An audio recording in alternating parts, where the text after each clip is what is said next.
Alors voici, nous avons un moteur Alexis HD de chez PSA. Alors là-dessus, nous allons changer les joints d'injecteur sur les 4. Voilà, pour commencer, j'ai déjà commencé à travailler. J'ai enlevé les connectiques du bimètre, connectiques de chaque injecteur, les vis, une, deux et une plus loin. 3, comme ça, nous le mettons sur le côté comme ça. Voilà. Ensuite, j'ai débranché les retours de gasoil par le biais de cette pièce ici, en appuyant ou en tirant. Il faut que je regarde ça. Et après, on pourra démonter les brides de chaque injecteur. Alors moi, j'ai préféré faire tourner le véhicule pour pouvoir démonter plus facilement les injecteurs si jamais il y a, on va dire, il y a du dépôt autour. Alors pour enlever les retours de gasoil, il faut bien appuyer comme ceci et tirer sur le tuyau.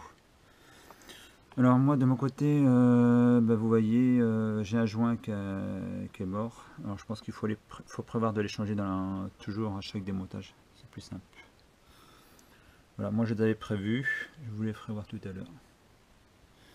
Maintenant on va démonter les arrivées de gasoil au niveau des injecteurs, il y en a 4. Et après on passera au desserrage des brides. Alors après avoir enlevé les tuyaux d'arrivée de gasoil, j'ai commencé à démonter un injecteur. Ils sont pas, les miens sont pas durs à démonter, ils s'arrivent tout seuls. Je les ai juste pris ici, comme ça, ici avec une pince, sur le côté métallique, hein, pas au côté plastique ici, parce que là c'est dangereux. Alors sinon on peut voir que c'était à faire en fait, parce que tout, même le puits il est sale. Bon, il y a pire comme situation, mais bon, ça à faire, comme ça sera mieux après, j'espère. Voilà à quoi ça ressemble tout ça. Alors voilà l'injecteur. On peut remarquer que il est un petit peu sale ici, je ne sais pas si c'est normal, il faut que je me renseigne. Le fameux joint en cuivre, la bague et le joint à lèvres, il est resté au niveau de la culasse. Voilà. Il faut faire attention quand même où le poser. Moi j'ai mis ça sur une petite mousse et puis un petit papier. Faut quand même faire un travail quand même assez propre. Alors voilà, là j'ai nettoyé un injecteur. On peut remarquer le joint en cuivre, le joint à lèvres et la bague. Voilà à quoi ça ressemble. Voilà. Alors on va remonter celui-ci. Voilà à quoi ressemble un puits qui est pas très propre. On va nettoyer ça. Enlever le joint à lèvres qui est juste devant nous. Alors pour ce faire, moi j'ai fabriqué une petite brosse. Je vais vous la faire voir. Voilà à quoi ça ressemble.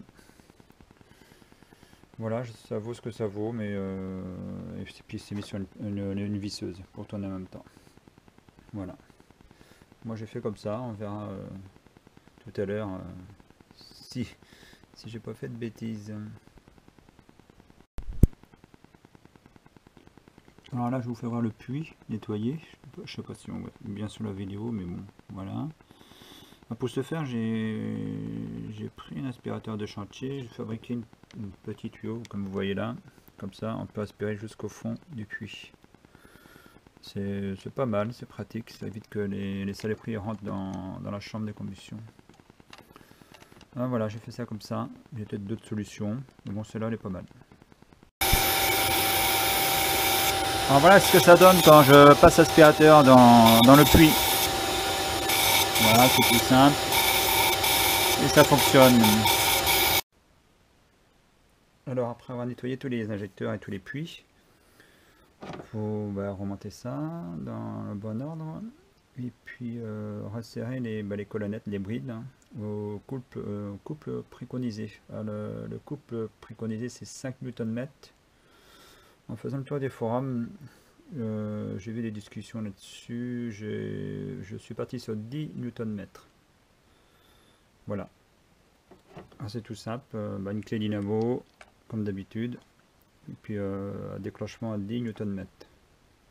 Ensuite on pourra remonter les faisceaux, terminer de serrer les écrous d'arrivée de gasoil et remonter les retours de gasoil, de pomper avec la poire pour pousser le carburant, pour faire la purge, et puis de démarrer le moteur. Et croiser les doigts comme d'habitude. On n'est jamais à l'abri d'un autre problème.